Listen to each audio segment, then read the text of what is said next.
بسم اللہ الرحمن الرحیم۔ حضرت محمد صلی اللہ علیہ وآلہ وسلم کا بوسہ لینے کا عجیب بہانہ۔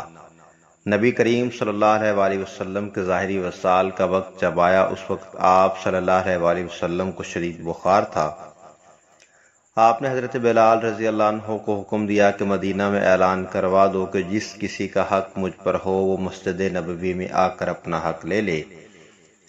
مدینہ کے لوگوں نے اعلان سنا تو آنکھوں میں آنسو آ گئے اور مدینہ میں کوہرام مچ گیا۔ سارے لوگ مسجد نبوی میں جمع ہو گئے۔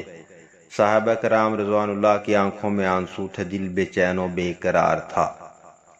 پھر نبی کریم صلی اللہ علیہ وآلہ وسلم تشریف لائے۔ آپ کو اس قدر تیز بخار تھا کہ آپ کا چہرہ مبارک سرخ ہوا جا رہا تھا۔ نبی کریم صلی اللہ علیہ وآلہ وسلم نے فرمایا، اے میرے ساتھیو، تمہارا اگر کوئی حق مجھ پر باقی ہو تو مجھ سے آج ہی لے لو۔ میں نہیں چاہتا کہ میں رب سے قیامت میں اس حال میں ملوں کہ کسی شخص کا حق مجھ پر باقی ہو۔ یہ سن کر صحابہ کرام رضوان اللہ علیہ کا دل تڑپ اٹھا۔ مسجد نبوی میں آنسوؤں کا ایک سیلاب بہہ پڑا۔ صحابہ رو رہے تھے لیکن زبان خاموش تھی کہ اب ہمارے آقا ہمارے ساتھ چھوڑ کر جا رہے ہیں۔ اپنے صحاب کی حالت دیکھ کر فرمایا، اے لوگو، ہر جاندار کو موت کا مزہ چکھنا ہے۔ میں جس حسد کے تحت اس دنیا میں آیا تھا وہ پورا ہو گیا ہے۔ ہم لوگ کل قیامت میں ملیں گے۔ ایک صحابی کھڑے ہوئے، روایتوں میں ان کا نام عکاشہ آتا ہے۔ عرض کی، یا رسول اللہ صلی اللہ علیہ وآلہ وسلم، میرا حق آپ پر باقی ہے۔ آپ جب جنگ احد کے لیے تشریف لے جا رہے تھے تو آپ کا کوڑا میری پیٹھ پر لگ گیا تھا، میں اس کا بدلہ چاہتا ہوں۔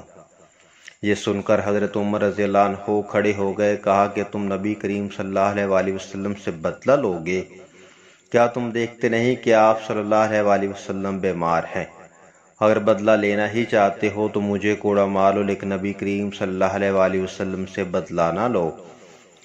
یہ سن کر آپ صلی اللہ علیہ وآلہ وسلم نے فرمایا کہ اے عمر، اسے بدلہ لینے دو، اس کا حق ہے۔ اگر میں نے اس کا حق ادا نہ کیا تو اللہ کی بارگاہ میں منہ دکھاؤں گا، اس لیے مجھے اس کا حق ادا کرنے دو۔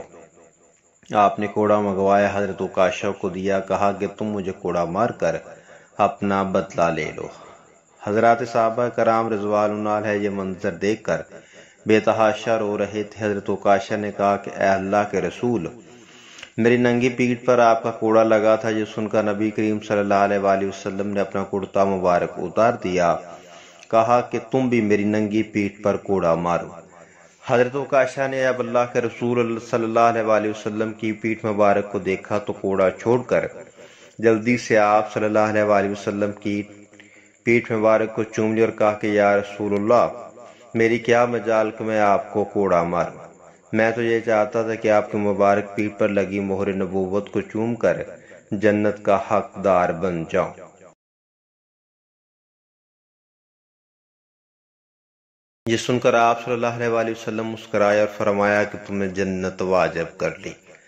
ماشاءاللہ، ایک بہت ہی پیارا واقعہ، جس طرح صحابی نے حضرت صلی اللہ علیہ وسلم کی پیٹھ پر بوسہ لینے کی خاطر آپ صلی اللہ علیہ وآلہ وسلم سے بدلہ لینے کا کہا۔